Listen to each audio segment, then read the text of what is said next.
Magandang araw sa inyo. Ngayong araw, ating tatalakayin ang tungkol sa gateway drugs. Ako nga pala si Margaret Alexandra C. Agustin, iyong tagapaghatid ng kaalaman. Layunin ng presentasyon. 1. Maunawaan kung ano nga ba ang gateway drugs.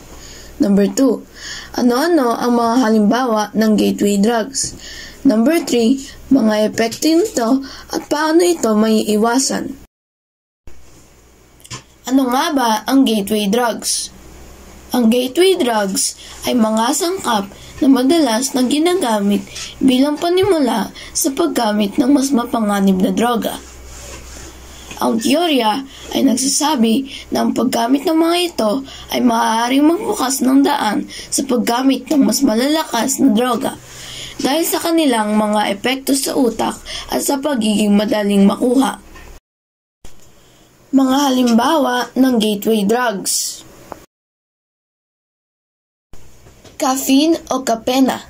Ito ay isang karaniwang substansya na kadalasang sangkap na matatagpuan sa maraming inumin gaya ng kape, tsaa, soft drinks o soda, tsokolate at ilan pang mga produkto na kung tawagin ay stimulants.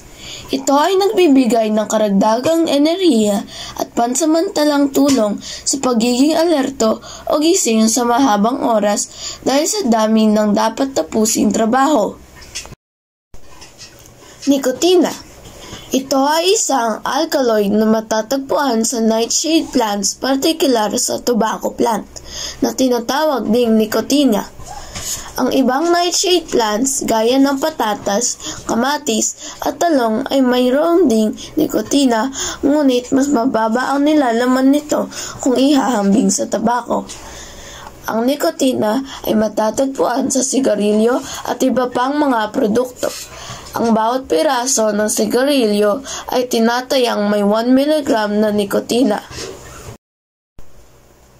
Alcohol. Ito ay nilikha mula sa katas ng prutas o gulay na tinatawag na fermented.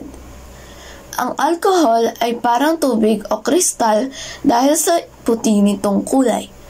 Ang pagbubuo ay isang proseso na gumagamit ng yeast o bakterya upang baguhin ang sugars sa pagkain sa alak. Ito rin ay ginagamit upang makagawa ng maraming mga kinakailangang mga produkto. Ang alcohol ay may iba't iba pang mga forma at maaaring magamit bilang panlinis o isang antiseptiko o di kaya ay gamot na pampakalma. Epekto ng gateway drugs. Ang sobrang pagkonsumo ng caffeine ay maaaring magdulot ng pagkabalisa at panginginig, pananakit ng ulo, pagkahilo at mabilis na tibok ng puso.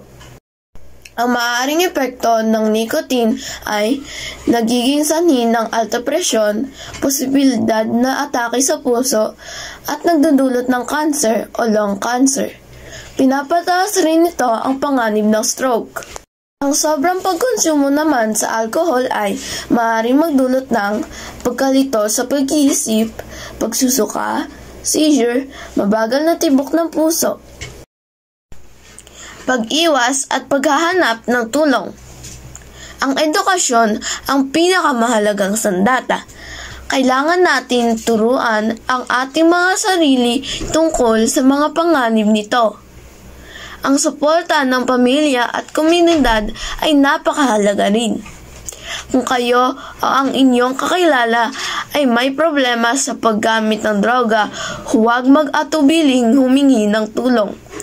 Mayroong mga organisasyon na handang tumulong sa inyo. Ako po muli si Margaret Alexandra C. Agustin, tagapaghatid ninyo ng kaalaman. Naway may natutunan kayo ngayong araw.